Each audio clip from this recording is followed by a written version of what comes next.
Hello dear student, जय हिंद जय राजधानी। मैं डॉक्टर रमेश यादव, राजधानी एजुकेशन ग्रुप पचकोड़िया, जो अपडेट जयपुर से। मिनरल बहुत इजी है। मिनरल किसे कहते हैं? मिनरल बनेला तत्वांश, एलिमेंट से बनते। देखो, एक तो चट्टाने बनती किससे? खनिजों से। चट्टान बनने खनिज होते क्या? देखो, होमोजीनस इनऑर्गेनिक मैटर, होमोजीनस समांगी अकार्बनिक पदार्थ, होमोजीनस इनऑर्गेनिक मैटर जिनका केमिकल कंपोजिशन डेफिनेट होता है। What is the mineral? दो substance which have homogeneous inorganic material, या those homogeneous inorganic material which have definite chemical composition. दो वे समान अकार्बनिक पदार्थ जिनका रासायनिक संगठन निश्चित होता है। अभी हो रहा है कि रुको एक बार परिभाषा, रुको जरा, अभी हो रहा है ना? तो पहले क्या है? नेचर में मिलने वाले होमोजीनस इनऑर्गेनिक मटेरियल जिनका केमिकल कंपोजिशन डेफिनेट हो, कल के लिए मत छोड़ना। ऐसे समान अकार्बनिक पदार्थ जिनका रासायनिक संगठन निश्चित होता है, उसको ही मिनरल कहते हैं। ठीक है? इनका शेप भी निश्चित होता भी पड़ेगी। शेप कभी ट्राइगोनल, कभी मोनोगोनल ऐसे होते हैं, और रूप भी। एक डेफिनेशन हो रहा है कि मिनरल उनको बोलते हैं जो दो या दो से ज्यादा एलिमेंट से, क्योंकि खनिज बनेला तत्वांश, ये इजी डेफिनेशन है कि दो या दो से अधिक एलिमेंट मिलके कोई सबस्टांस बना रहे हैं तो वो मिनरल कहलाता। ये ज्यादा बढ़िया ना? खनिज बनेला तत्वांश, तत्व से बन रहा है, दो या दो से अधिक तत्वों से मिलकर बना होता, रासायनिक संयोग से मिलकर बना होता, मिनरल कहलाता। और अभी और कितनी पहले क्या? Those homogeneous inorganic substance which have definite chemical composition is called mineral.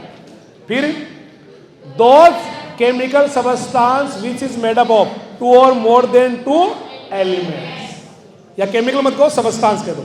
एक और आ रहा है, डेफिनेट कंपोजिशन के ऐसे केमिकल कंपाउंड, निश्चित रासायनिक संगठन वाले ऐसे रासायनिक यौगिक, या निश्चित संगठन वाले ऐसे रासायनिक यौगिक जो दो या दो से अधिक तत्वों से मिलकर बने होते हैं। तो कुल मिला के दो या दो से अधिक तत्वों से मिलकर बने हुए पदार्थ ही खनिज कहलाते। नहीं तो गाने में बैठ गया ना, खनिज बनेला तत्वांशु, तत्व बनेला अणुवांशु, अणु बने परमाणु, प्राणी सती।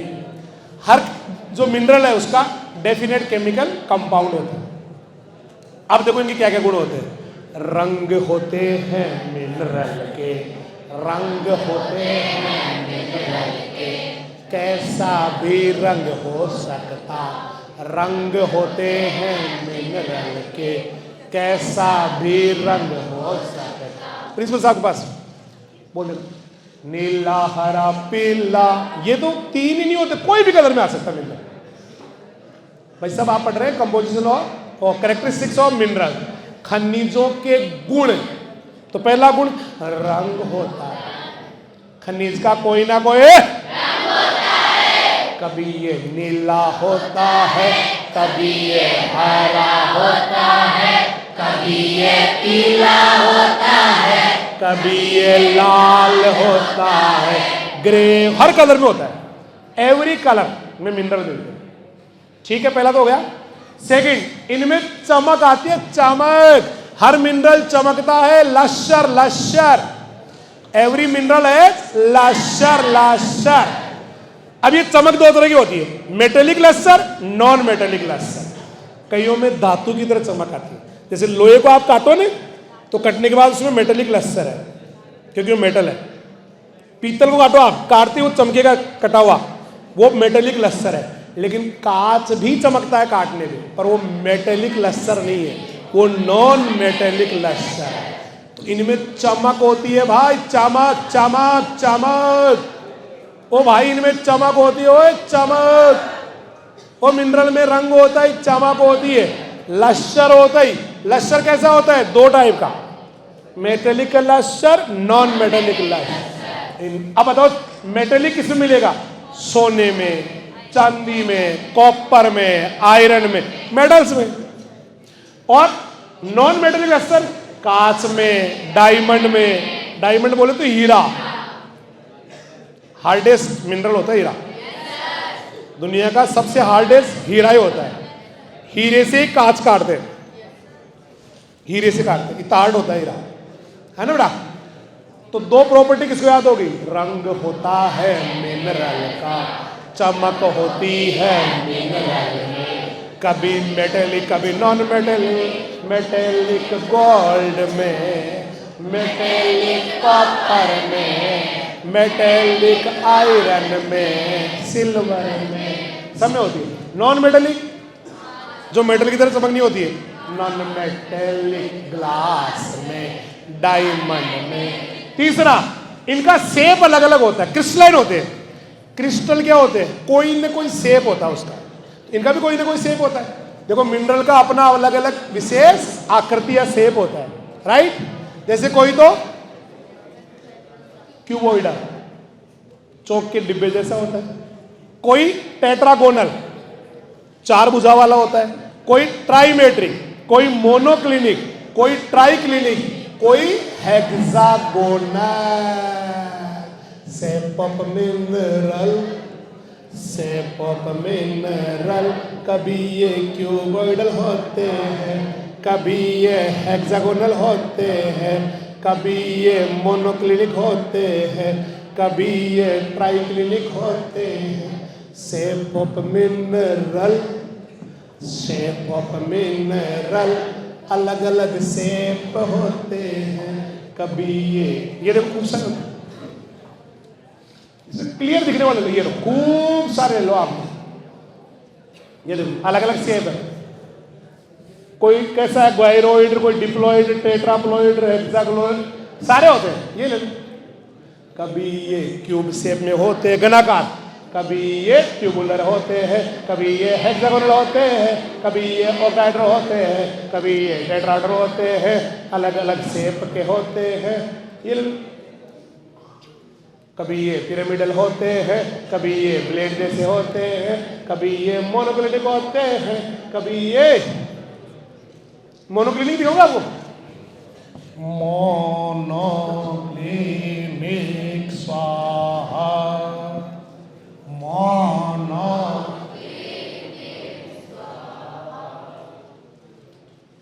ये इसमें देखो कुछ मिलेंगे आपको मैचिंग में। ये रहा मोनोक्लिनिक, ये सारे क्यूबिक है, ये टेट्रागोनल है, हेक्सागोनल है, ये मोनोक्लिनिक इस तरह से होती है, मतलब शेप होती है, कोई ना कोई शेप होती है। ये मोनोक्लिनिक, ये सारे मोनोक्लिनिक है। ये ट्राइक्लिनिक है नीचे वाले, ये हेक्सागोनल है, ऐसे कोई ना कोई शेप होती है। तो अपने को तो याद क्या करना है? कोई ना कोई शेप होती है, कोई ना कोई क्यूबोइडल होता है, कई टेट्रागोनल होते हैं, कई ट्राइमेट्रिक होते हैं, कभी कोई मोनोक्लिनिक है, कोई तो ट्राइक्लिनिक है, कोई तो हेक्सागोनल है। शेप तो होती है, चाहे कोई सी भी होती है। याद हो गया बेटा? पहला कलर था, कोई सा भी हो सकता है। दूसरा लस्तर थी, दो तरह की होती है, धात्विक और अधात्विक, मेटेलिक और नॉन मेटेलिक। हार्ड बहुत होते हैं। हीरा है सदा के लिए, डायमंड मोस्ट हार्डेस्ट मिनरल है, तो बहुत हार्ड भी होते हैं।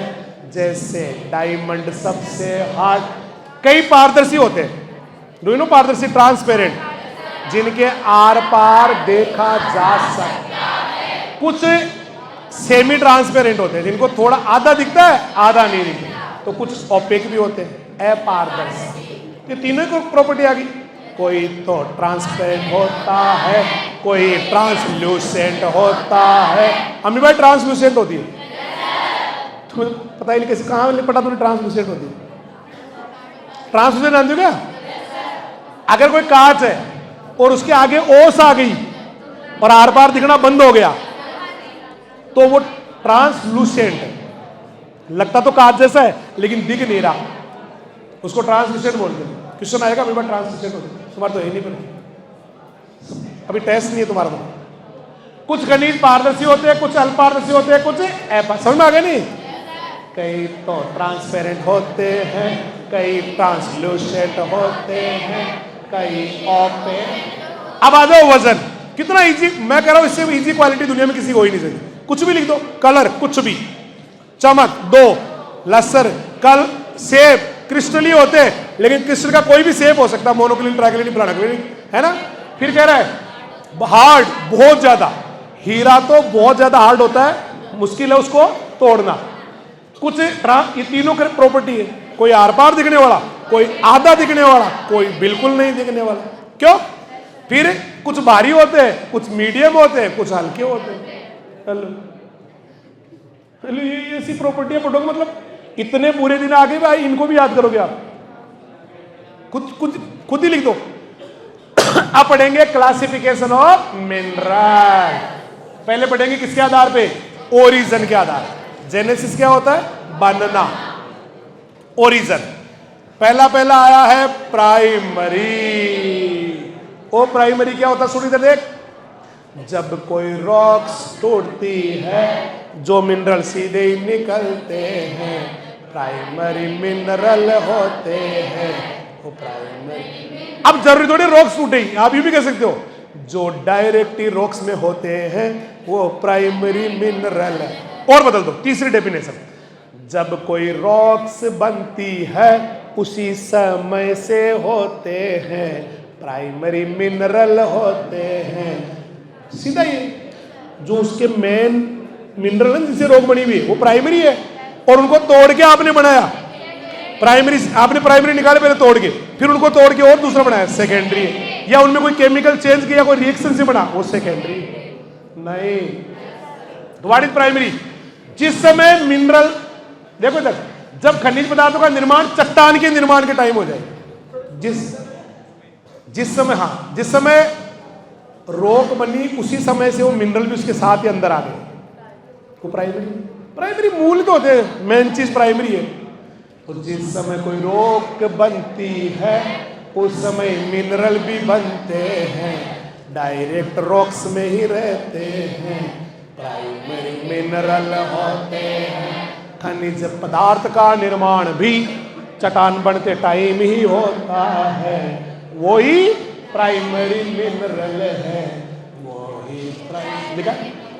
जब कोई मिनरल चट्टान बनते टाइम बन जाता है और पिघले हुए लिक्विड फॉर्म में ठंडा होके सॉलिड हो जाता है तो उसको प्राइमरी मिनरल कहते हैं। सीधा और बताओ, और इजी, चट्टान के मूल खनिज, सबसे easy definition, original mineral of the rocks by which it is made up of, जिससे ये बनी हुई है, वही प्राइमरी है।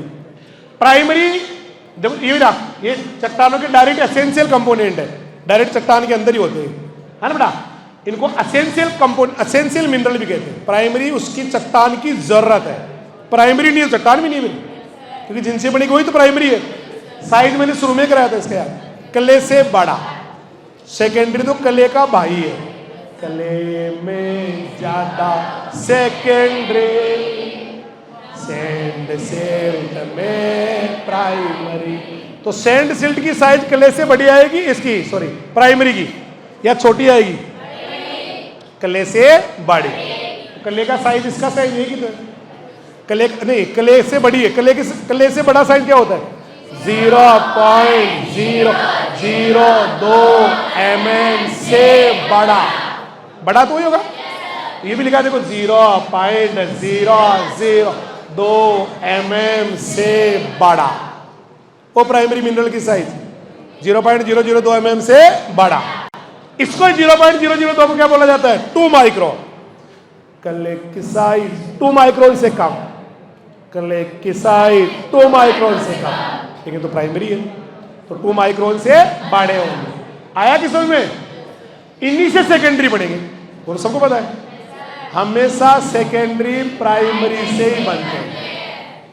प्राइमरी में कोई चेंज हुआ सेकेंडरी बन जाता है, नहीं, ये primary, quartz primary, orthoclase primary, muscovite primary, biotite primary, hornblende primary, augite primary, olivine primary, mica primary, felspar primary, limestone primary, magnesite primary. इनकी ट्रिक भी है, वो लिखा हो किसी किताब में। क्या ट्रिक है? क्या लिखा है? लिखवाया था। इसका ट्रिक लिख लो सारे बच्चे याद करने का। ओ कच्चा बादाम खाकर मई में हॉर्न और चूना फैलो। ओ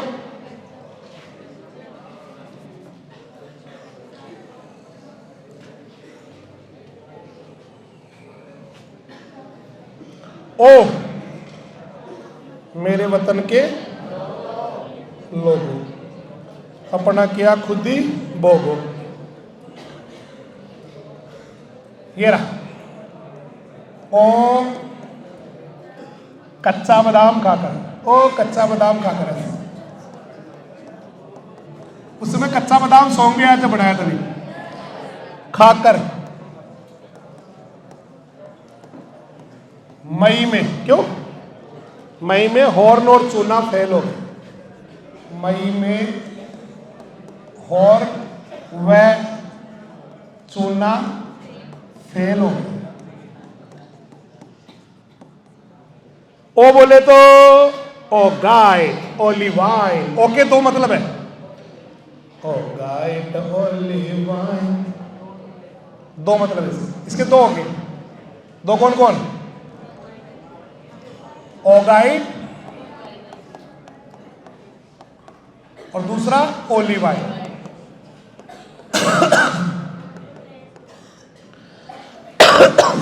कच्चा बोले तो कुछ भी नहीं था। कच्चा कभी नहीं। हाँ,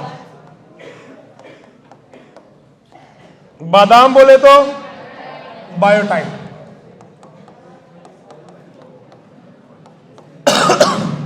खाकर बोले तो कुछ नहीं। मई बोले तो माइका।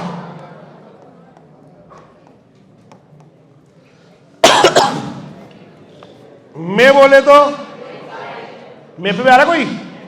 मैग्नीसाइट। हॉर्न बोले तो हॉर्न ब्लेंडिंग, या हॉर्न ब्लेंड भी कहते हैं। चूना बोले तो लाइमस्टोन, चूना पत्थर। फेल बोले तो फेल्सपार, ये प्राइमरी। और थोड़ा रहा कोई? मस्कोवाइट वो तो चल जाएगा, मे में भी आ जाएगा। और तो क्लेज आ गया ना, ओगाइट, ओलिवाइन और तो क्लेज, तीनों ले लो। और तो क्लेज का और लगा लो, ये तीन हो जाए।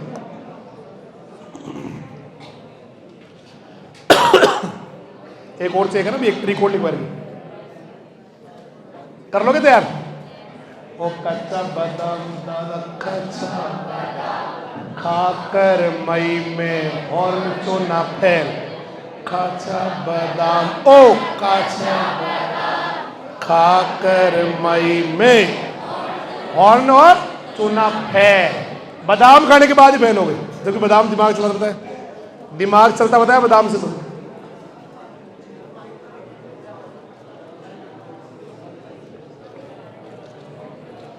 अब बताओ सेकेंडरी। प्राइमरी किसमें ज्यादा मिलेंगे? सैंड और सिल्ट, बालू और सिल्ट में। अब आगे सेकेंडरी।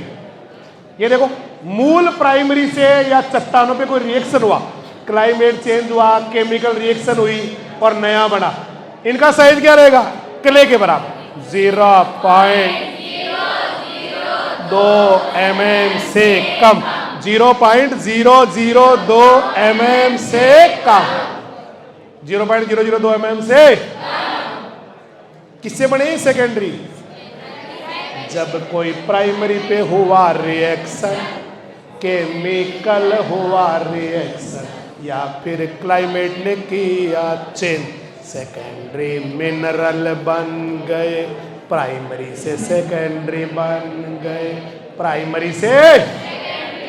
इसका भी ट्रिक है, क्या लिखा हुआ? कौन कौन बोलते देखो, पाइराइट सेकेंडरी, गिब्साइट सेकेंडरी, ओ ये तो gypsum secondary, apatite secondary, hematite secondary, kaolinite secondary, montmorillonite secondary. जी, इसका तो अगर आप याद भी नहीं करो तो क्ले के 3 तो क्ले आ गई इसमें, मॉन्टमोरिलाइट, हाइड्रस माइका या इलाइट, है ना, और केओलिनाइट। तो क्ले तो इसमें तो आएगी, सेकेंडरी में बारीक होती है ना, तो 3 तो क्ले आ गई। चलो इसकी ट्रिक लिखो, क्या लिखा है? मां बोली, मां बोली पागी इलाज और हिम्मत के कारण ही, नाम से बाई को पागी, पागा की बहन, पागी इलाज व हिम्मत के कारण ही जिए। अब तो पागी से एक ही उम्मीद है, पागी मुश्किल ही जिए, और जिएगी तो किसकी वजह से जिएगी? इलाज और हिम्मत से जिए। बताओ देख किसका क्या मतलब है? मां बोले तो मॉन्ट मोरिलोनाइट या मोन्ट मोरिलोनाइट, मोन्ट मोरिलो नाइट। बोली बोले तो कुछ नहीं है। चलो पागी बोले तो पाइराइट और गिब्साइट, 2 इसके। पा बोले तो पाइराइट, गी बोले तो गिब्साइट, इलाज बोले तो इलाइट, इलाज बोले तो इलाइट का और क्या नाम होता है? Hydrous mica.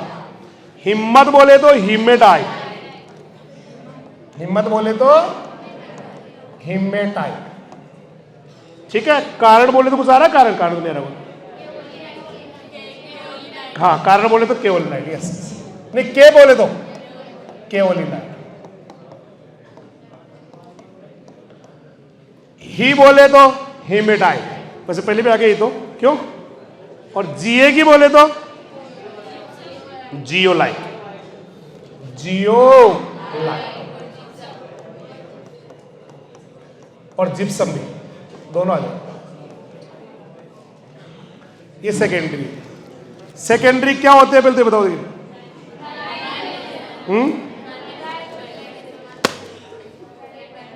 प्राइमरी में केमिकल या फिजिकल रिएक्शन या एनवायरमेंटल फैक्टर की रिएक्शन या एक्शन से बनते साइज कले के बराबर, कले बराबर सेकेंडरी मिनरल, कले बराबर 0.002 mm से कम, 0.00 या 2 माइक्रोन से कम।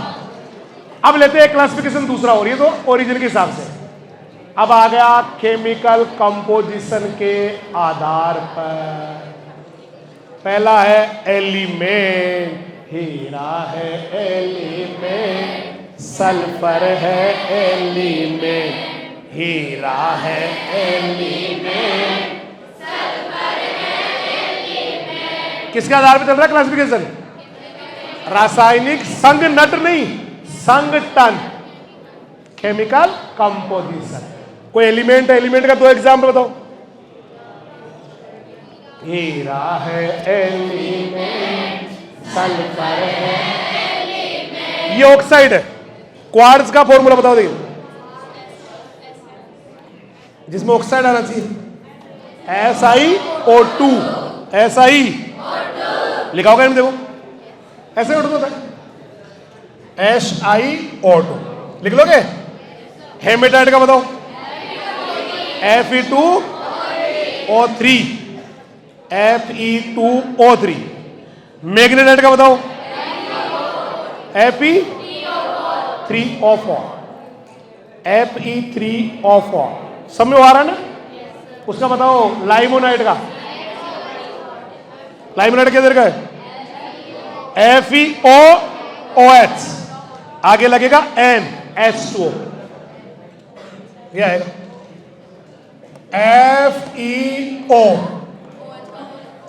का होल एन, आगे H2O डॉट, किसका फॉर्मूला है?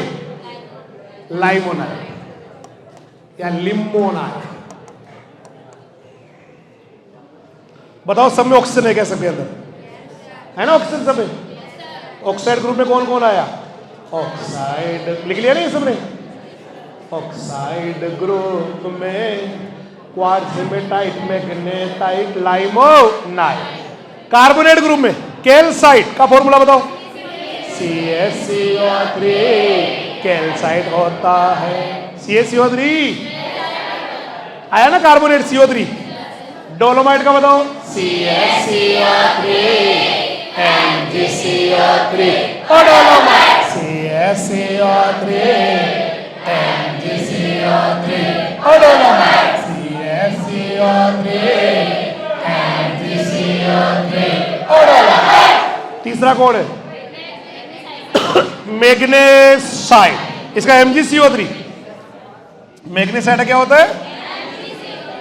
MgCO3, Mg, एक हो रहा है साइडेसाइड, लिखा है क्या उसका भी? क्या लिखा? FeCO3। सबके कार्बोनेट लगा हुआ है। अब बताओ कार्बोनेट ग्रुप में आने वाले कौन कौन से मिनरल है? Carbonate calcite, carbonate magnet, dolomite, carbonate magnesite, carbonate siderite, दोबारा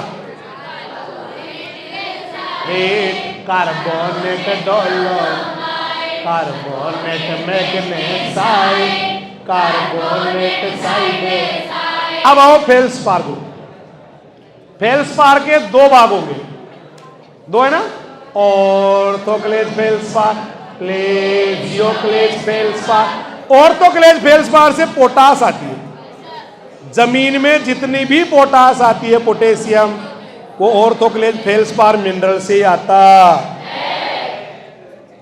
सुपर है क्वेश्चन कि मिट्टी में जितनी पोटेशियम आती है वो कहां से आती है? ऑर्थोक्लेज फेल्सपार से आती है पोटास। तो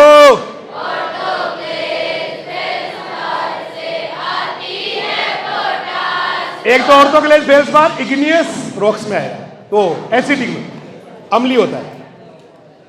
एक मिट्टी में जितना पोटेशियम आता है वो इसी से आता है। किससे?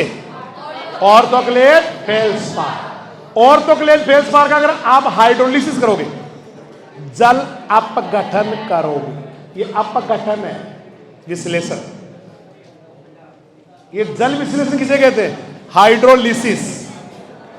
तो आपको क्या लिखना है इसको? जल विश्लेषण या जल अपघटन? जल अपघटन से क्ले मिनरल बनते हैं। जब कोई ऑर्थोक्लेज फेल्सपार का जल अपघटन होता है, क्या बनते हैं?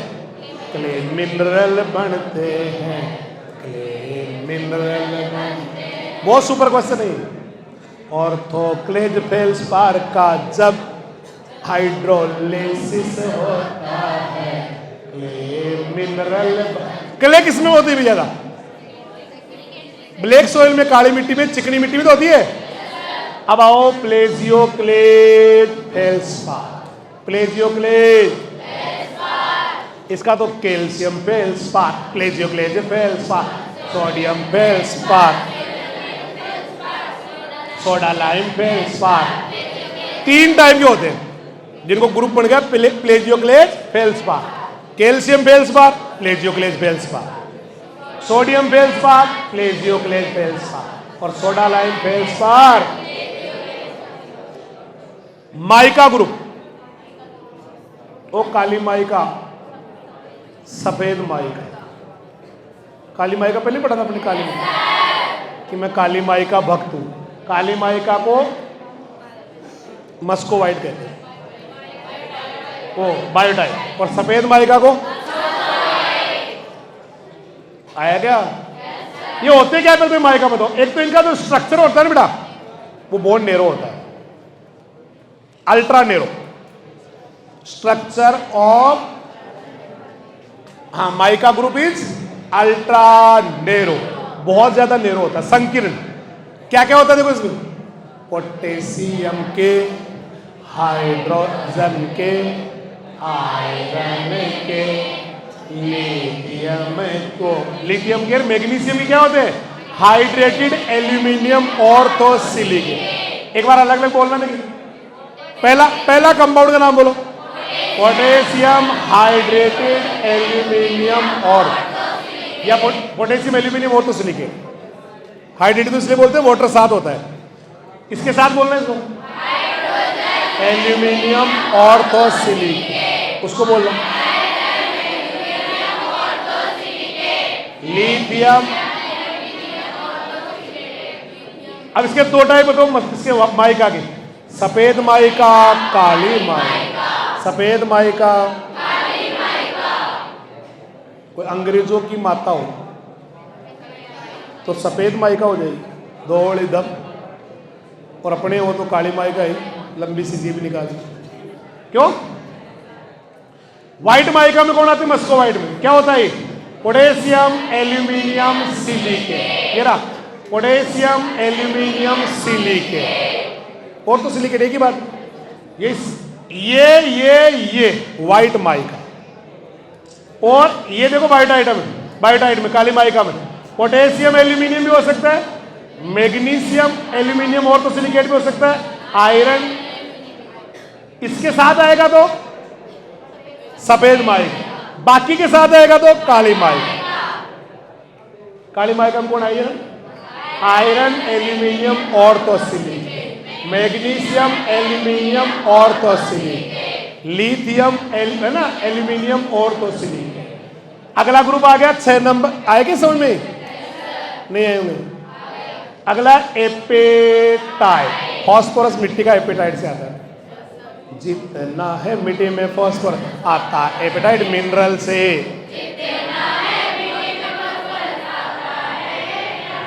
एपेटाइट मिनरल से आता सारा। मिट्टी में सोर्स ऑफ फास्फोरस कौन है? एपेटाइट। और सोर्स ऑफ पोटेशियम कौन था? ऑर्थोक्लेस फेल्डस्पाथ। एपेटाइट होता क्या केमिस्ट्री के अंदर? कैल्शियम फोस्फेट ही होता है बस। सूत्र क्या होता है?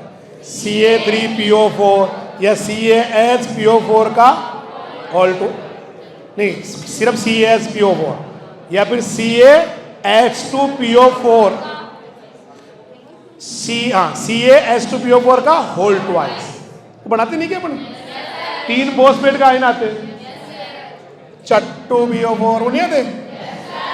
फोस्फेट 3 तरह का आता है, H2PO4 माइनस, हाइड्रोजन हटाओ, माइनस में वैलेंसी बढ़ाओ, HPO4 माइनस, ये बैठा दो।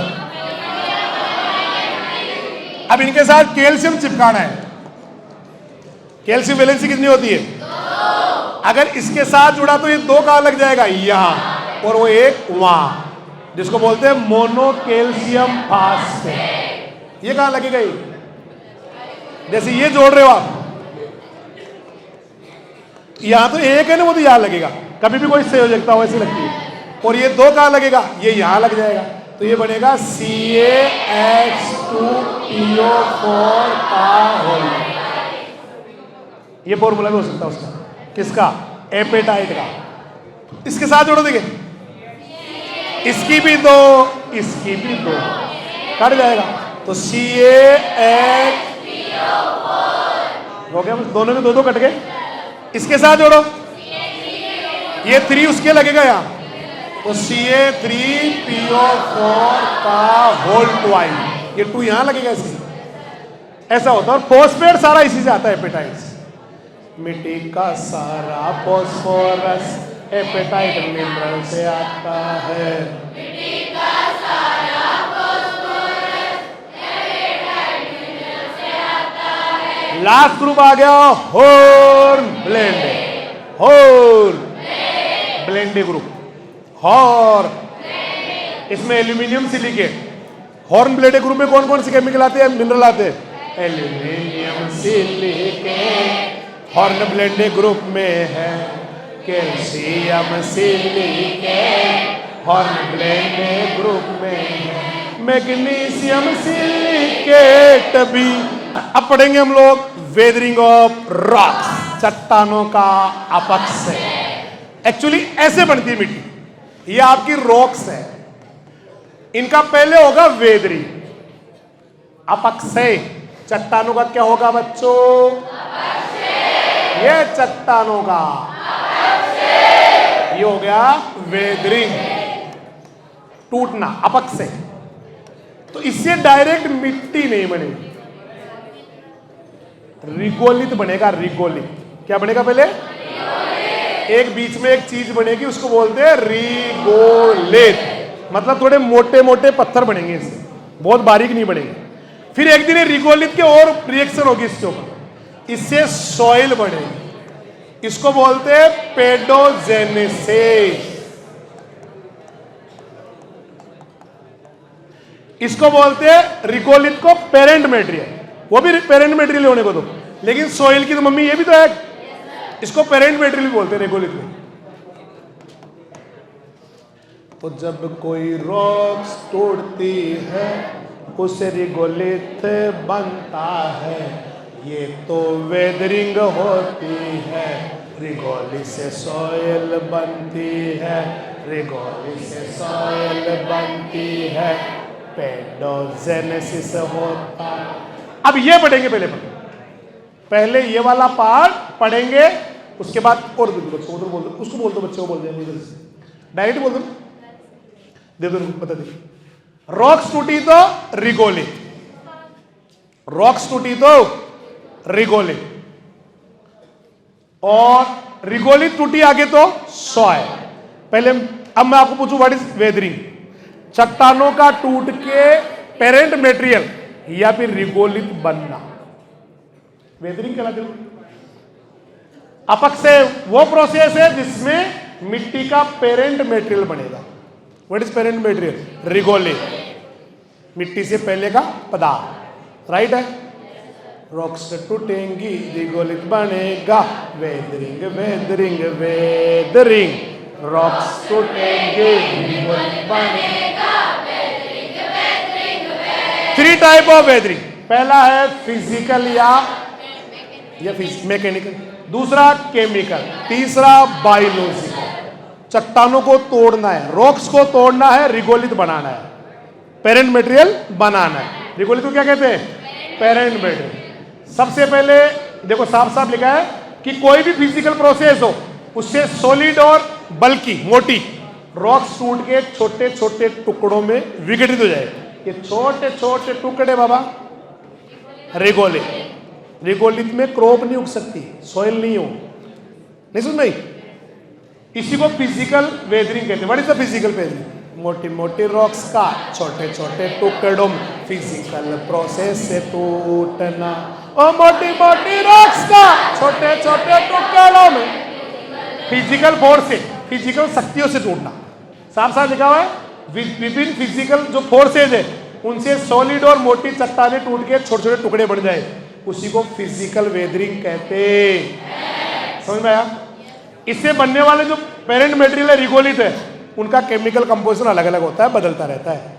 अब पहला है टेम्परेचर। अभी देखना यहां से लेके यहां तक का आधी मिनट में होगा। टेम्परेचर कैसे चट्टानों को तोड़ता है? जब टेम्परेचर बढ़ता है तो चट्टाने और उसके मिनरल खनिज फैल जाते हैं, फैल जाते गर्मी से।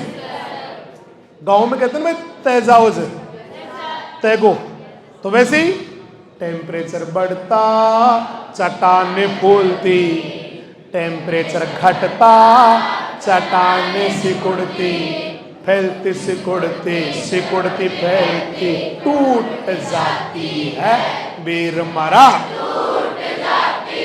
अब ये भी क्या है कि सारे मिनरल एक साथ नहीं फैलते, उस रॉक्स के अंदर भी कोई मिनरल ज्यादा फैल गया, कोई धीरे फैलता है, सबके अलग अलग नेचर फैलने की, उससे और जल्दी टूटती है।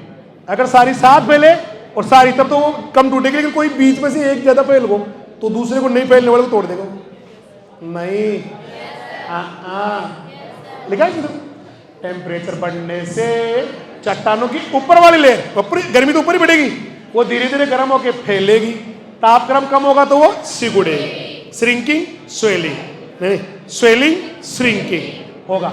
इस टेम्परेचर बढ़ने घटने से चट्टानों में जो प्रसार हो रहा है, स्वेलिंग या फैलाव है ना, और संकुचन हो रहा है, उससे कमजोर हो जाती है और टूट जाती है और छोटे छोटे टुकड़ों में बट जाती है, रिगोलित बन जाती है। अब ये भी देखो, इसके अलावा भी जो रॉक्स है उनमें मिनरल की फैलने की सिकुड़ने की दर भी अलग अलग होती है, कोई ज्यादा फैलता है कोई कम फैलता है, बस इससे भी वो टूट जाते हैं। तो क्या मैं समझा पाया?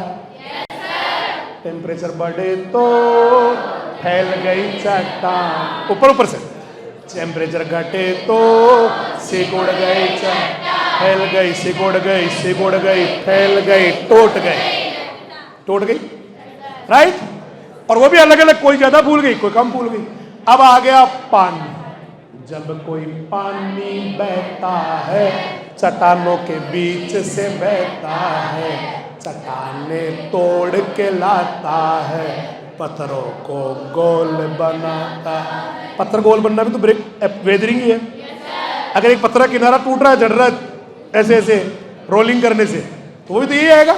देखो, वेग से बहता हुआ पानी, वाटर फ्लोइंग विद स्पीड, वो क्या करेगा? चट्टानों का कुछ अंश तोड़ के ले आता है।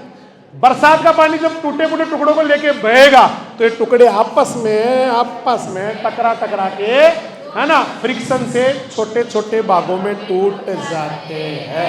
क्या पानी ने भी वेदरिंग किया क्या? हाँ जी, पानी ने वेदरिंग किया क्या? हाँ जी। पानी बहता जाता है, चट्टानों को तोड़ता जाता है, पत्थर आपस में घर्षण करते हैं, उससे टूट जाते हैं। ये देखो, पानी से बह रहा है, नदी से नहीं टूटती, नदी से खूब टूटती है। गोल गोल पत्थर मिलेंगे आपको टूटे हुए। बर्फ, आइस भी चट्टानों को तोड़ती है।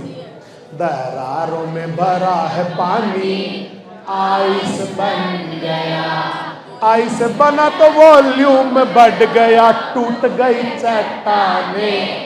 पानी का वॉल्यूम कम होता है, पानी कम जगह घेरता है बेटा, लेकिन वही पानी अगर बर्फ पड़ जाए तो फूल जाता है, टूट जाता है, 9 गुना फूलता है, 9 टाइम्स, 9%, 9 टाइम्स नहीं, सॉरी 9%।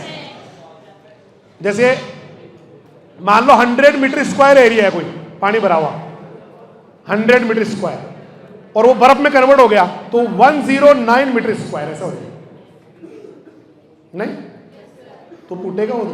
बरसात सर्दियों में पाइप फट जाते हैं क्योंकि बर्फ का वॉल्यूम ज्यादा होता है। लिखा देखो, चट्टानों के दरारों में पानी भरा है, ठंडक के कारण बर्फ बना है, वॉल्यूम उसका 9% बढ़ा है, टूट गई चट्टानें। चट्टानों के दरारों में पानी भरा है, पर पानी से देखो बर्फ जमा, बर्फ से उसका वॉल्यूम बढ़ा, 9% वॉल्यूम बढ़ा, टूट गई चट्टानें। आ गया समझ में? अब आओ ग्लेशियर, हिमखंड। वो एक मूवी आई थी साउथ, वो बाहुबली, उसमें बर्फ खिसक जाती है ऊपर से, वो ग्लेशियर है, बर्फ। अगर बर्फ खिसकेगी पहाड़ों से नीचे तो चट्टाने भी तोड़ के लाए।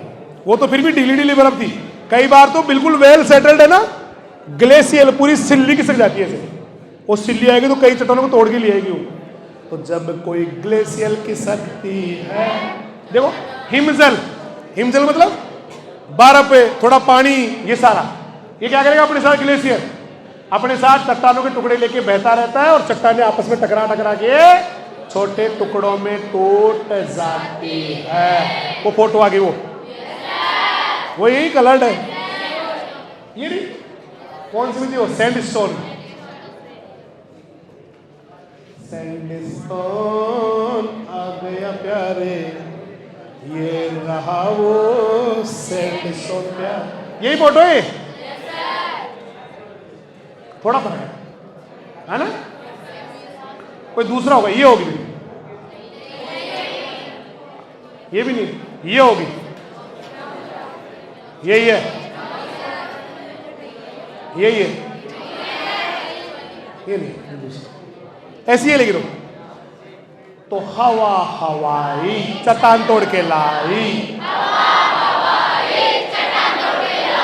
देखो तेज हवा चलती है तो बालू और बालू पत्थर छोटे छोटे कण उठा के ले जाती है, उससे भी चट्टानों के ऊपर ऊपर के कण टूट जाते, जड़ जाते। नहीं ये क्या ले जाओ, बना पूछे बिना पूछे ले जाती है, पूछ के ले जाती कभी हवा, हवा पूछ के ले जाएगी आपसे। बिजली गिरी, याद करो केदारनाथ त्रासदी, एक बिजली गिरी थी वहां, केदारनाथ बद्रीनाथ था, कौन सा था? केदारनाथ था ना, केदारनाथ से पानी आया था, कई बह गए थे, उसमें मूवी भी बनी थी एक, वो ऊपर पानी भरा हुआ था पहाड़ों पे, एक बिजली गिरी थी, चट्टान टूट गई, ऊपर का एक साथ ही आ गया, कई बह गए, कई डूब गए, कई मिले ही नहीं। ये तीनों एक ही है, बह गए, डूब गए, मिले ही नहीं, एक ही बात है ना।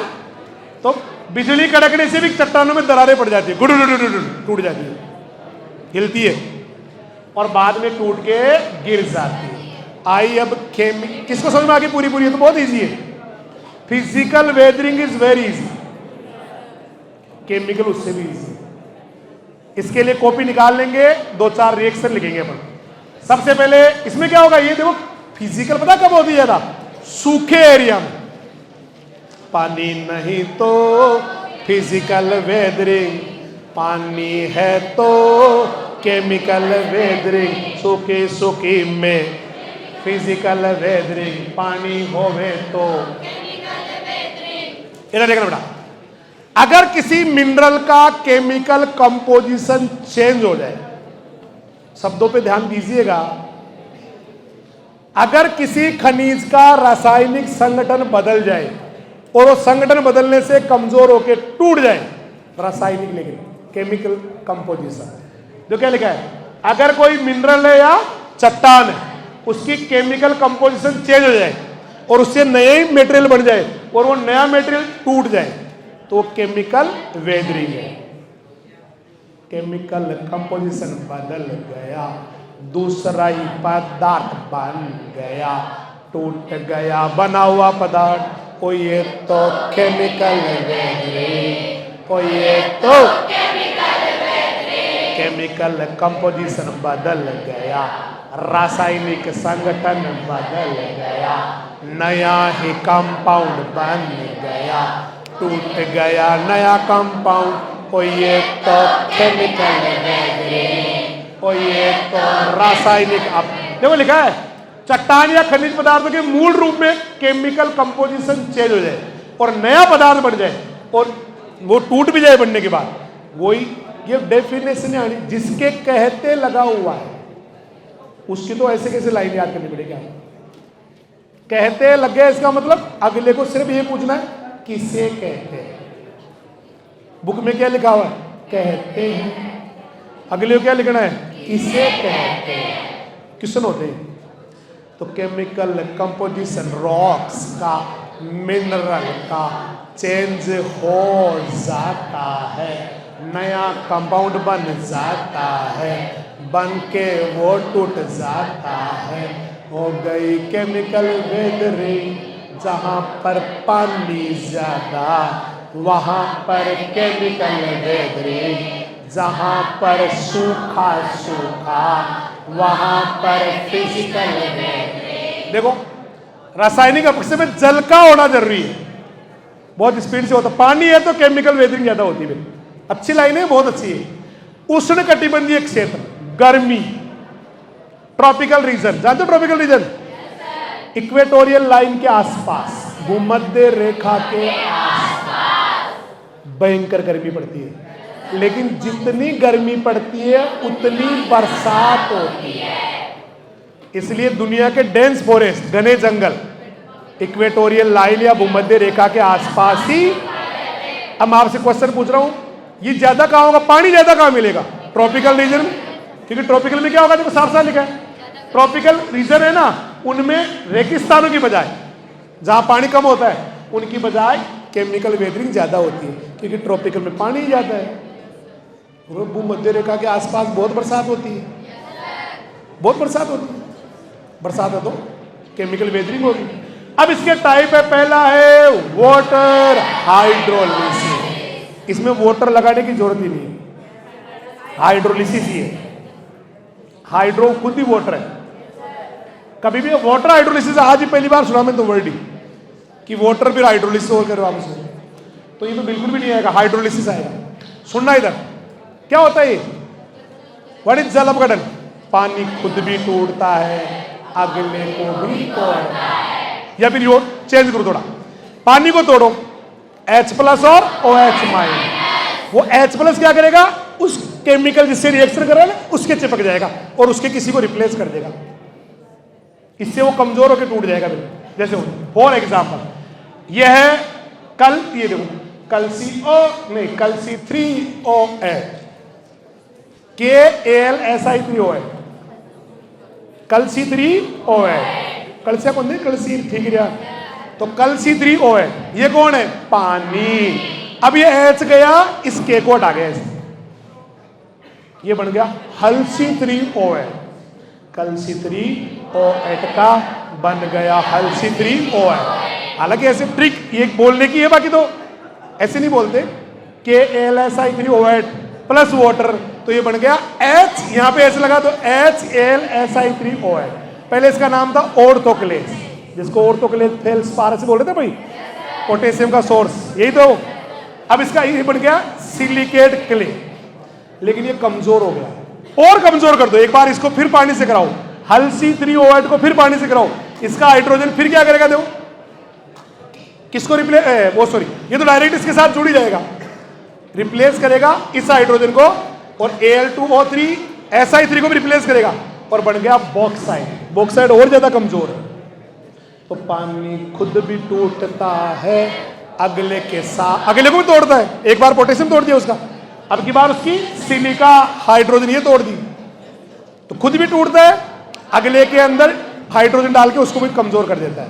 इसको बोलते हैं हाइड्रोलिसिस या लाइसिस, एक ही बात, नहीं समझ में?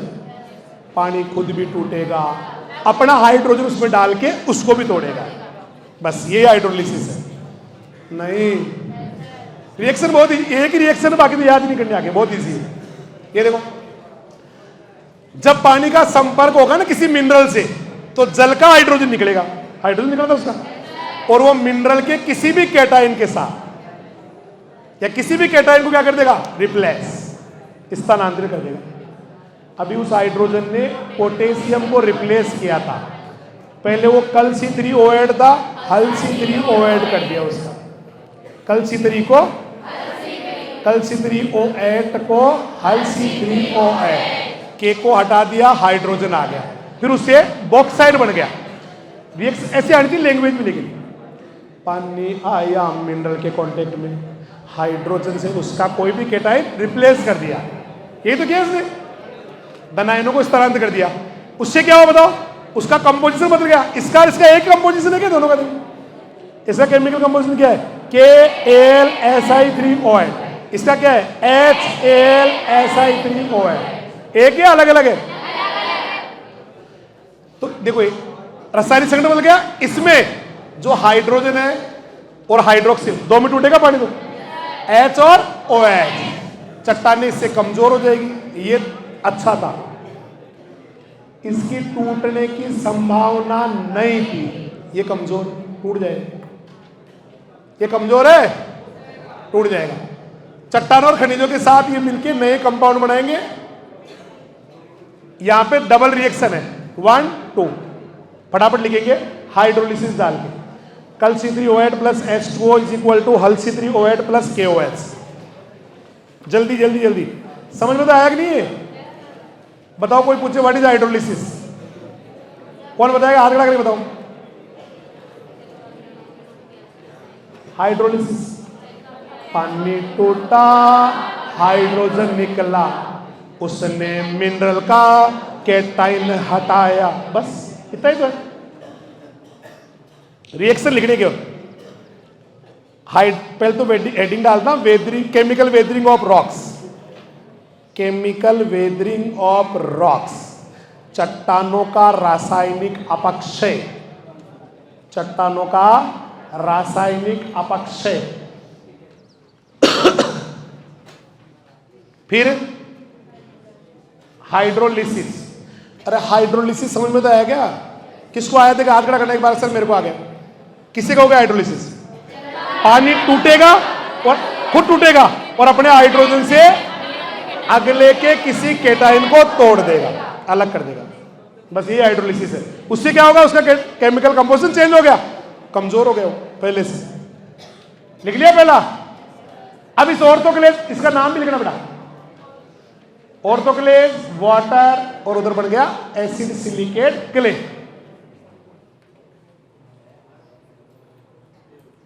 Acid silicate clay.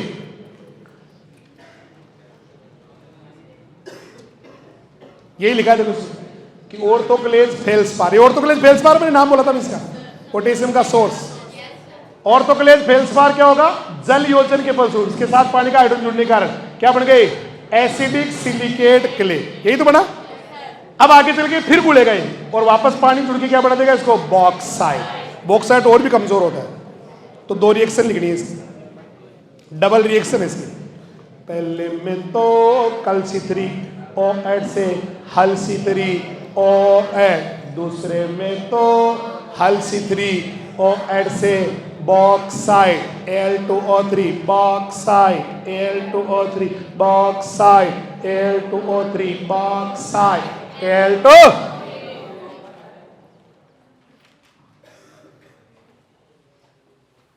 बेटा कचू कोई ऐसा है तो भाई हाइड्रोलिसिस को सर मैं एग्जैक्टली बोल सकता हूं, मतलब वर्डिंग कुछ भी हो, पूरी कंसेप्चुअल बोल सकता हूं। आप मुझे एक मौका दें। कोई भी नहीं है सर, धरती वीरों से खाली मान लीजिए। बता। Breakdown of water will form H+ which replace the other cations of mineral and the mineral become weak. Example, Cal-C3OH plus H2O is equal to Hal-C3OH plus KOH. Then Hal-C3OH plus H2O is equal to bauxite, Al2O3, 3H2O और silicic acid. Easy तो है, दो reaction है बस।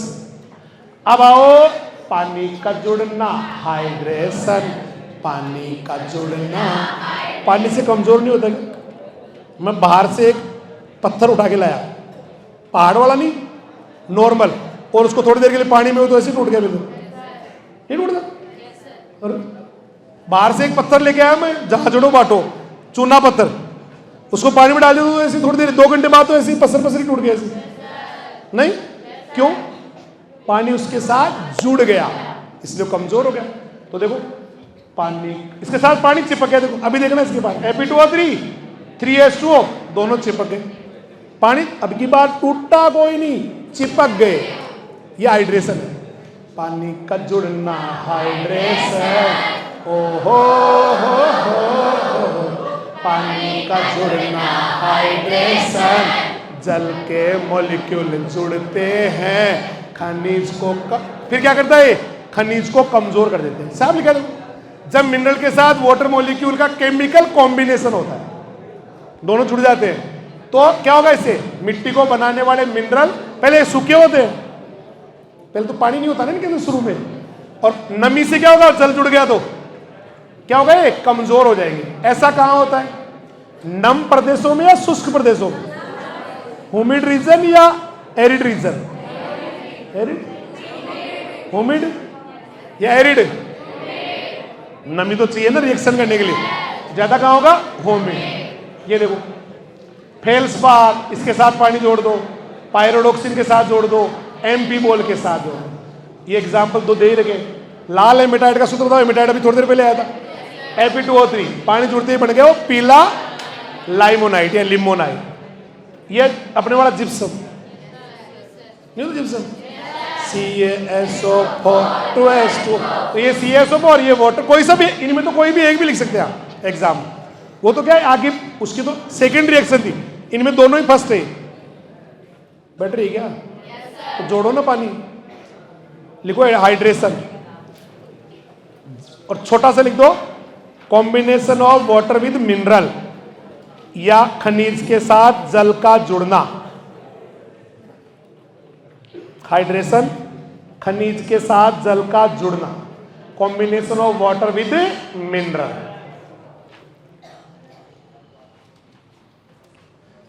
और दोनों reaction फटाफट फटाफट।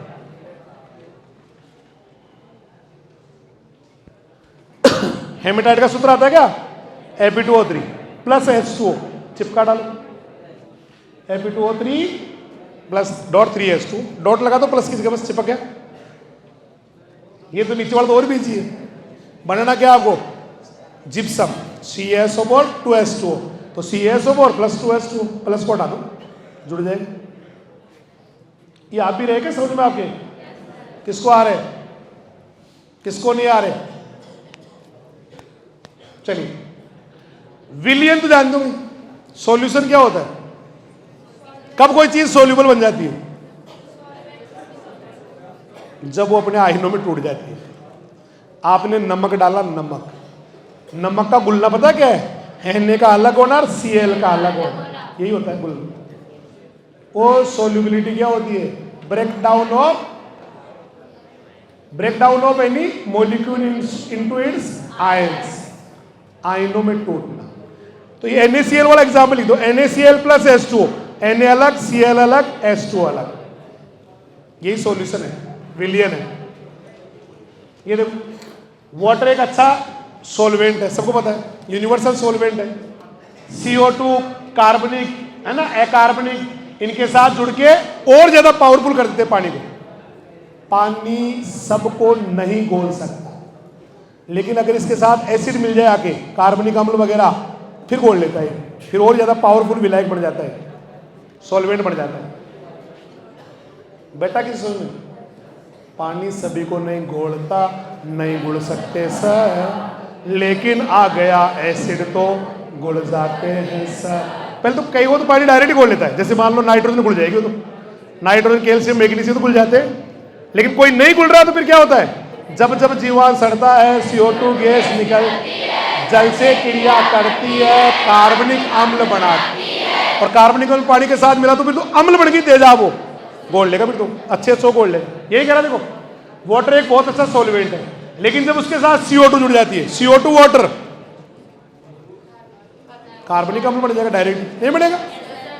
उस CO2 और water, CO2 plus H2O, चट्टू CO3, carbonic H2CO, carbonic acid, तो एसिड बन गया, घोल लेगा। तो CO2 आने से घुलने की ताकत बढ़ जाती है, या घोलने की ताकत, कार्बनिक अम्ल आने से citric acid, formic acid, acetic acid, ये भी तो बनते रहते मिट्टी में, पौधों से निकलते रहते हैं, ये भी बढ़ा देते हैं इसकी। इनऑर्गेनिक, ये H2CO3 इनऑर्गेनिक होता है, कई लवण मिलने से इसका सॉल्वेंट पावर और ज्यादा बढ़ जाता।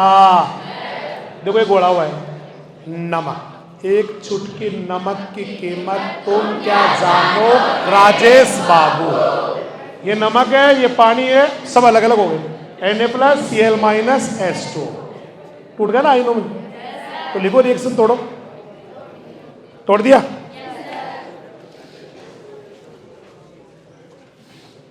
अरे सोडियम पोटेशियम कैल्शियम क्या होंगे? गुड़ जाएंगे पानी में, आयन अलग अलग हो जाएंगे, और इससे भी टूट जाता है। कौन टूट जाता है? मिनरल।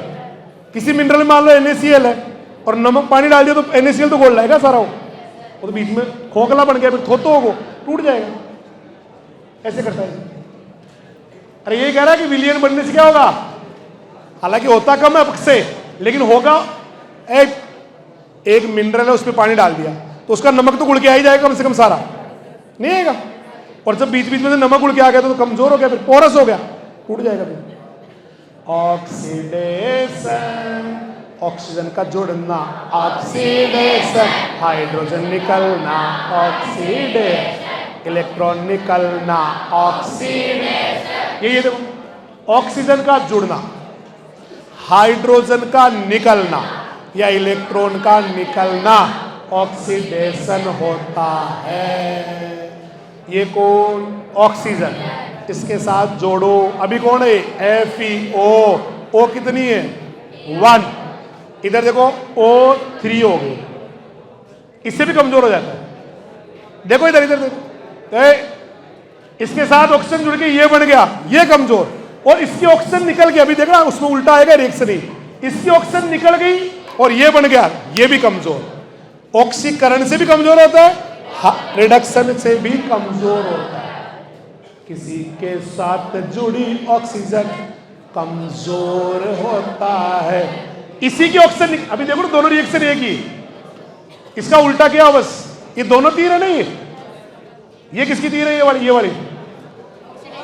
और ये वाली, दोनों सेम में बिगड़ी है। ऊपर वही रिएक्शन दोबारा आ रही है, इसका इधर लिख दिया, उसको इधर लिख दिया, बस नहीं आ रही वो रिडक्ट। तो ऑक्सीडेशन लिखो। What is oxidation?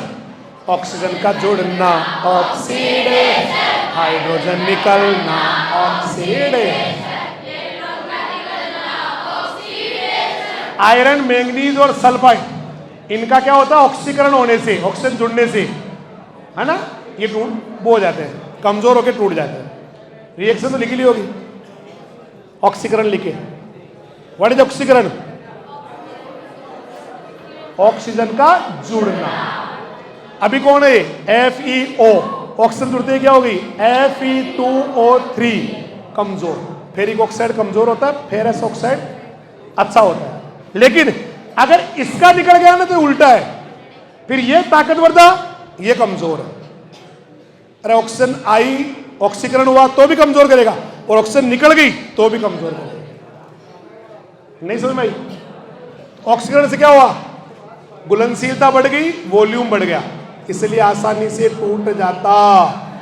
रिडक्शन में इसका उल्टा है भाई, वही रिएक्शन है। रिडक्शन हेडिंग डालो, ऑक्सीजन का निकलना लिखो और उसी रिएक्शन को उल्टा लिख दो, इधर वालों को इधर, इधर वालों को इधर। ऑक्सीडेशन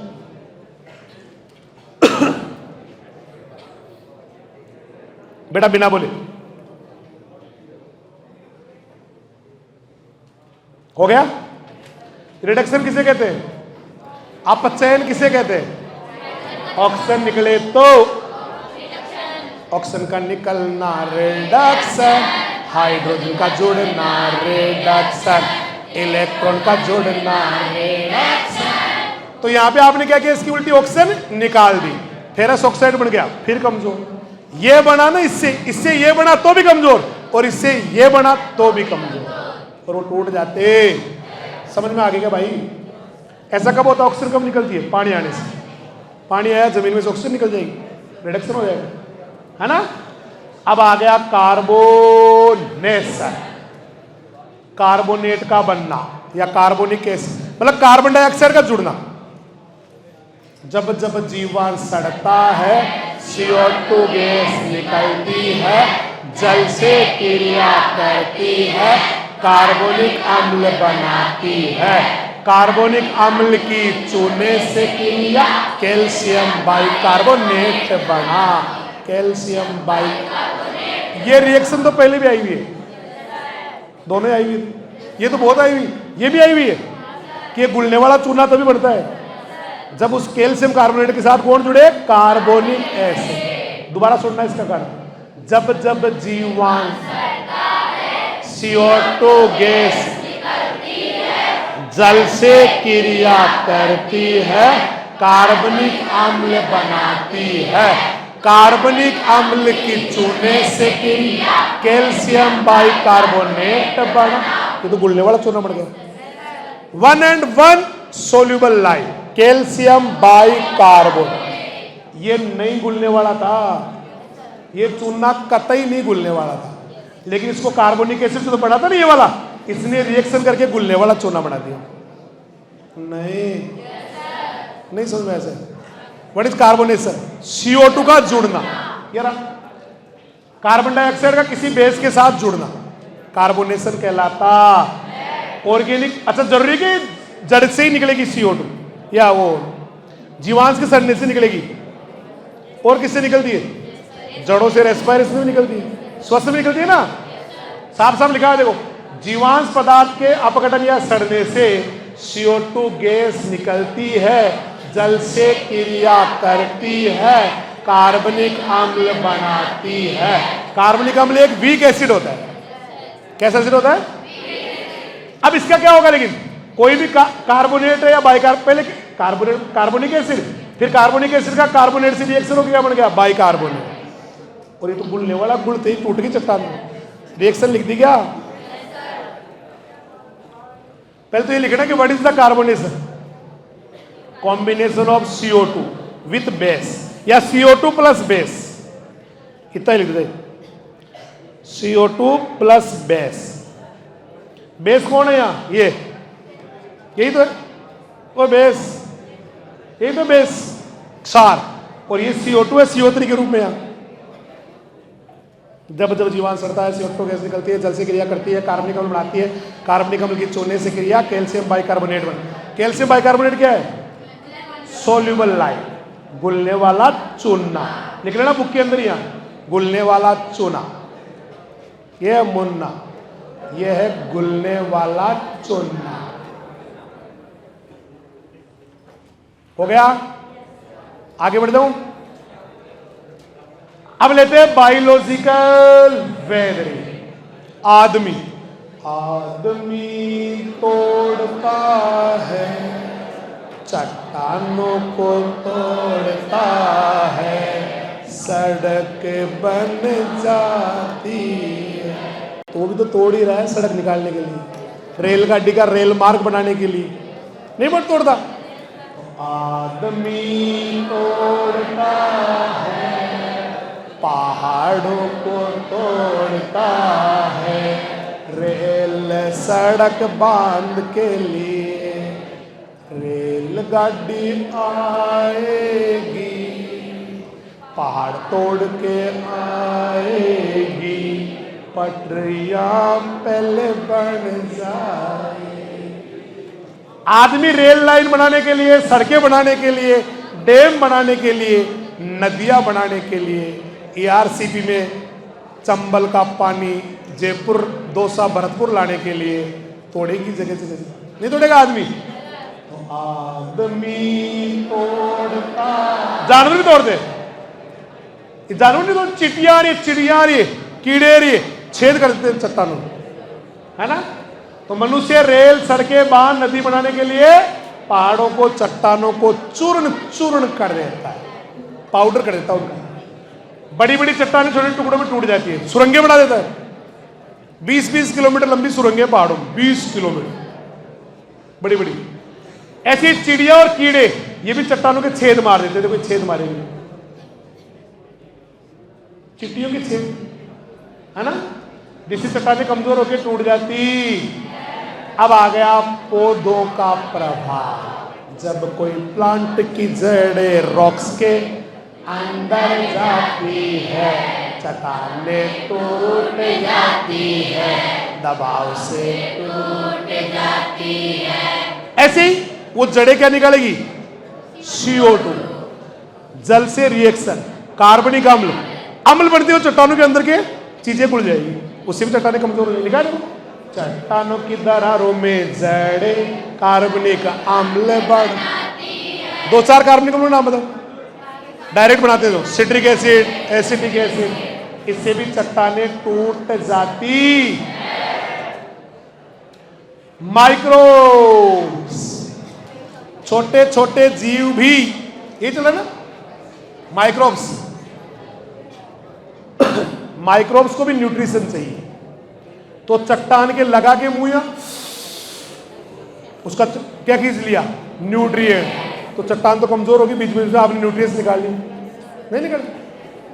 अरे चट्टान तो कमजोर हो गई। जैसे एक पत्थर लिया मान लो किसी माइक्रोब ने, और लेके उसको ऐसे खींच के पूरा उनका रस रस निकाल लिया पत्थर का, ऐसे। लेकिन बैक्टीरिया, फंजाई, एक्टिनोमाइसीटीज, ये रॉक्स के और मिनरल से क्या करती है? फूड बनाने के लिए न्यूट्रिएंट्स ले लेती है उनसे। न्यूट्रिएंट्स लेगी, एल्गी वेल्गी तो वहीं से लेगी न्यूट्रिएंट्स प्लांट को, इससे चट्टानें कमजोर हो जाएगी। ऐसे पेड़ पौधों की जड़ों से भी कार्बनिक अम्ल वगैरह, CO2 वगैरह इससे भी चट्टाने या मिनरल टूट जाते। Factors affecting weathering of rocks. Factors affecting, 3 factor है छोटे छोटे। कितने फैक्टर है? 3 ही है या 4 है? 3 ही। पहला है क्लाइमेट। वो चट्टान टूटेगी उसको कौन कौन प्रोवाइड करेगा? इधर एक तो क्लाइमेटिक फैक्टर्स। क्लाइमेटिक बोले तो बरसात, टेम्परेचर, है ना बेटा। और इसके अलावा वो क्या नाम, बर्फ, ग्लेशियल, ठंडा हवा की गति, ये सब आती है।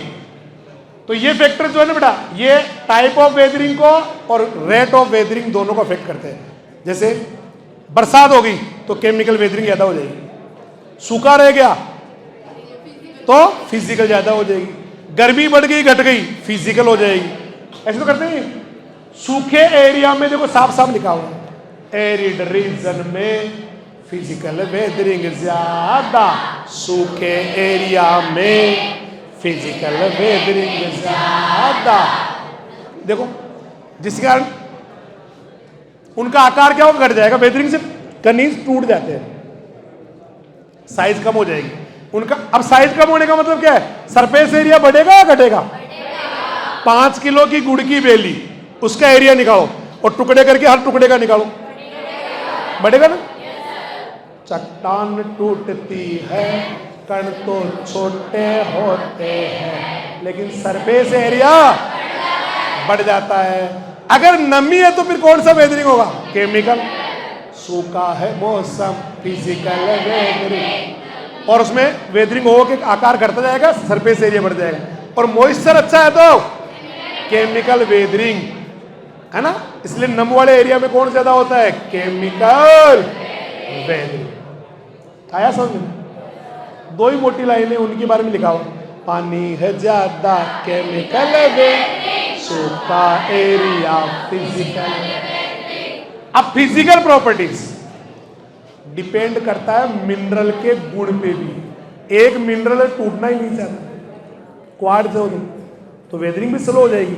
एक आराम से टूट रहा है, देखो मिनरल की साइज इस पर डिपेंड करती है वेदरिंग, उसकी हार्डनेस, सीमेंटीकरण कि वो सीमेंट की तरह कितना चिपकाता है अपने सब बाकी चीजों को, इनको भी ये भी अफेक्ट करते हैं। जैसे महीन आकार के जो मिनरल होते हैं छोटे, वो जल्दी टूटते हैं, वो जल्दी टूटते हैं। एक मोटा पत्थर उसको तोड़ने में जोर आएगा, छोटा वो जल्दी टूट जाएगा। ऐसा क्यों होता है? क्योंकि वो छोटे से मोटा बना है ना, उसके कई चोटें पहले लगी हुई है, नहीं लगी। और एक तो डायरेक्ट ही मोटो बाटो है, और एक छोटा है जो मार मार के चोट उसको छोटा किया हुआ है। कौन सा पहले टूटेगा? छोटा। देखो फाइन साइज के जो मिनरल होते हैं वो मोटे की बजाय पहले टूटते हैं, उनमें वेदरिंग ज्यादा होती। एक हार्डनेस का फर्क पड़ता है, जैसे क्वार्टजाइट टूटता ही नहीं, वो तो हार्ड तो ऊपर आया था। और क्वार्टजाइट से फिर मार्बल था, अभी तो आया था। क्वार्टजाइट नहीं टूटता, वेदरिंग स्लो होती है। क्वार्टजाइट नहीं टूटता, वेदरिंग स्लो होती है। केमिकल वेदरिंग भी कम एरिया के कारण धीरे धीरे होता है ना। जिनका सरफेस एरिया कम होता है, मतलब मोटे। सरफेस एरिया कम किसका होता है? छोटे का। मोटे का होता है। गुड़ की बेली का सरफेस एरिया कम होता है, टुकड़ों का ज्यादा होता है। तो इसका मतलब मोटे का केमिकल भी कम होता है, छोटा का होता है कुल मिला के, केमिकल भी और फिजिकल। लास्ट आ गया तीसरा factor, chemical and structural properties. ये खुद भी डिपेंड करता है मिनरल पर। मिनरल का साइज कैसा है, मिनरल की केमिकल कंपोजिशन कैसी है, गुण कैसे है, या क्रिस्टलोइड गुण कैसे है। जो हार्ड क्रिस्टलोइड होते हैं ना, क्रिस्टल्स, वो धीरे धीरे टूटते। चेंज। सेकंड पार्ट आ गया। किसका सेकंड पार्ट? पहला पार्ट क्या था? रब्बा बरो वेदरिंग होगी, रब्बा बरो वेदरिंग होगी, रब्बा बरो उससे बनेगा रिगोले या पेरेंट मैट्रियल, इससे बनेगी सॉइल पेंडोजेनेसिस। ये क्या कहलाएगा? ये आ गया, ये पूरा हो गया, ये पूरा हो गया।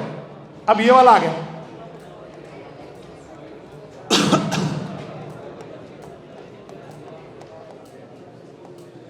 पेडोजेनेसिस आ गया। जितना पढ़ा दिया कितने बच्चों को क्लियर है? एक बार तो और रिपीट करना पड़ेगा, लेकिन है तो सही कि क्लियर दो।